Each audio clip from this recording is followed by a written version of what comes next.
Yo, what's up everyone? This is ChippySound from Black Tie Gaming doing this collab with Grand Theft Auto about Need for Speed Undercover, a game that is a lot of times regarded as the worst in the Need for Speed series. While the game did have a cult following in recent years, the game still was widely criticized for technical issues, physics, story, and live action cutscenes. But you might be wondering, why does the game have these issues? What happened? Well, judging from its development cycle, Undercover had a very rocky development and had a lot of conceptual changes before release. I thought it would be interesting to cover a video on this troubled and rocky development, so let's just get to it.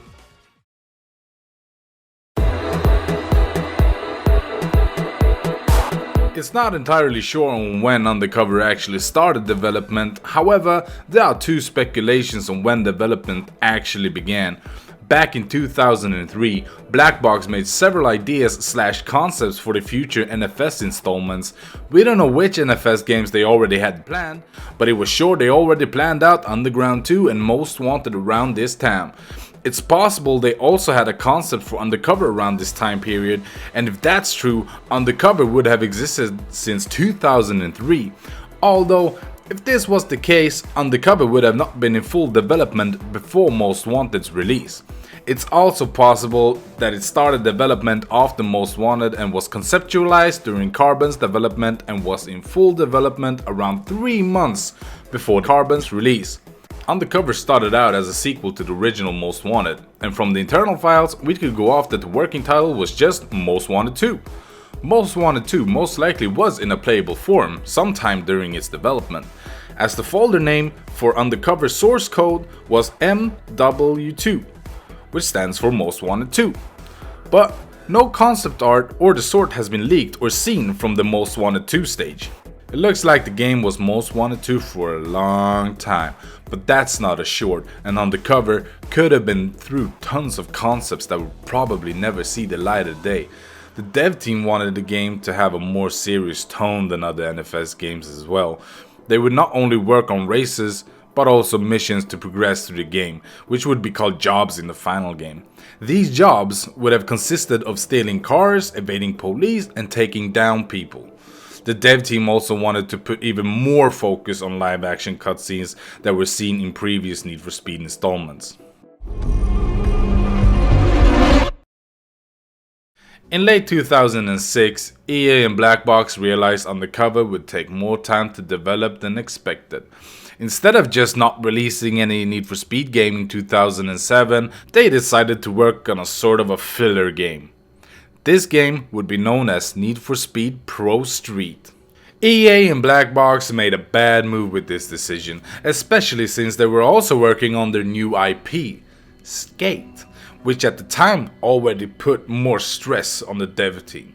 Black Box made a decision to split the teams in two. One would work on Undercover, while the other team would work on Pro Street. Some important developers did work on both games at the same time, putting a lot of work and pressure on them, which meant they couldn't work on Undercover with their fullest potential.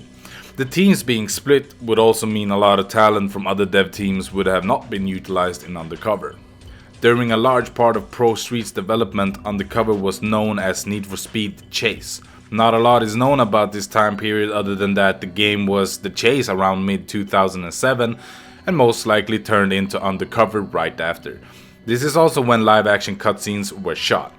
The only remains from this time period was a cut intro/unreleased teaser featuring a Mitsubishi Lancer Evo X chasing a Porsche 911 down a highway, with the Porsche being taken down in the end.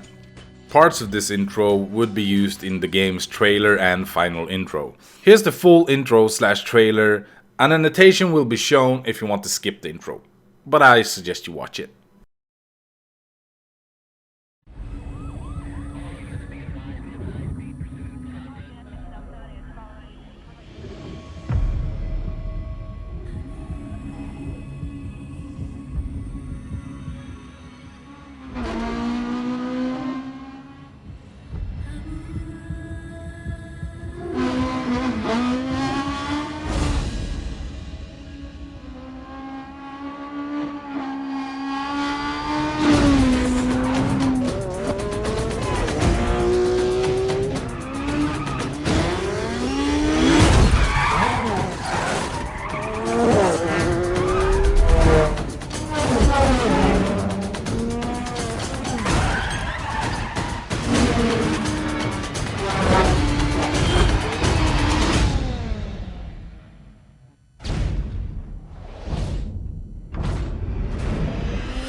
began to fall.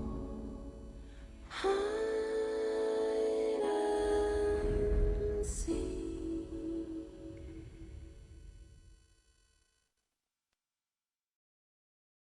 During this time, the dev team saw a major change in their workplace. During the work of previous installments, they were tortured with a strict development cycle. However, in the summer of 2007, EA decided to give Black Box a less strict development cycle. This would be good news for the team, but they were also hit by a lot of bad news.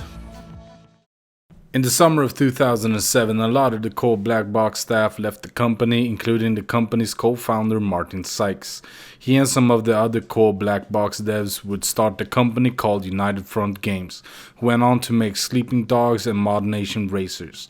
Martin Sykes tragically died in his sleep on Christmas Eve 2007. What it all boils down to is that without the story, cop chases, and open world of the last two Need for Speed games, Pro Street is just another racing game. Other than a nice online mode on the 360 and PS3, its only truly distinguishing feature is its amount of advertising, which makes an already uninspired game feel even more soulless. Things were not looking well for Black Box. NFS Pro Street was released to mediocre reviews and very poor sales.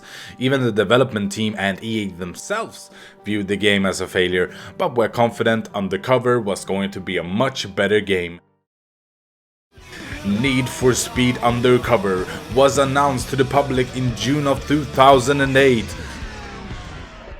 Well, not a lot of info was given out. It was said that it would be a much better game than Pro Street and, trust EA on that one. It also mentioned live action cutscenes and a more serious plot and tone than other Need for Speed titles. In August 2008, a person involved in the marketing team of NFS Undercover leaked a prototype build and spread it on torrent sites and forums. EA did notice this pretty quickly and took a few torrents and forum posts down, but it ultimately kept popping up and EA pretty much just gave up. The person that leaked the build, which again was part of the marketing team, and never saw legal action taken against him/her, however he/she was fired. The last few months of Undercover's development were pretty uneventful, and final touches were put into the game, which mainly were visuals, missions and UI. And then Undercover came out. There wasn't a whole lot known about Need for Speed Undercover when it was announced, except that it was supposed to include a ton of cinematic flair to tell its story. Taking a page from the American classic that is The Fast and the Furious, an undercover cop is charged with cleaning up the seedier parts of illegal street racing. The game promised an involved story, high-speed highway battles, and insane chases. How could it go wrong? Well, much like Too Fast, Too Furious, a lot went wrong. Need for Speed Undercover is not a good game. It's not even close to a good game. It had the potential to be a good game, but that's about it. Undercover didn't get a warm reception and was panned even more than its predecessor Pro Street upon release. Some reviewers did give the game an okay score and small few gave it a positive score. It was widely criticized for its handling, visuals, story and live action cutscenes. The game's sales were also very underwhelming. The game sold 1.14 million copies in the US, which was 2 million copies less than Carbon's sales and 1 million copies less than Pro Street sales in the US. It sold 5.28 million copies worldwide on all platforms, which is a very, very bad sales figure. It only sold a quarter of Most Wanted sales, which was around 15 million copies. The game was seen as a massive disappointment for both Black Box and the public. Well, I personally feel bad for what Black Box had to go through, and I bet if Pro Street just wasn't developed at the same time as Undercover and less pressure was put onto the company, they would have made something special. I and a lot of people see the potential the Undercover had. I personally think Undercover could have been the best NFS title in the series. Unfortunately, the hard work of Black Box resulted in one of the most panned titles in the series. It could have been very different. Thank you so much for listening. I hope the video was informative. I hope you learned something. And remember to follow me on facebook.com/blacktiegamingofficial. A link will be in the description. And hopefully I'll see you all soon enough. Everyone, the music gives us this chance to come together.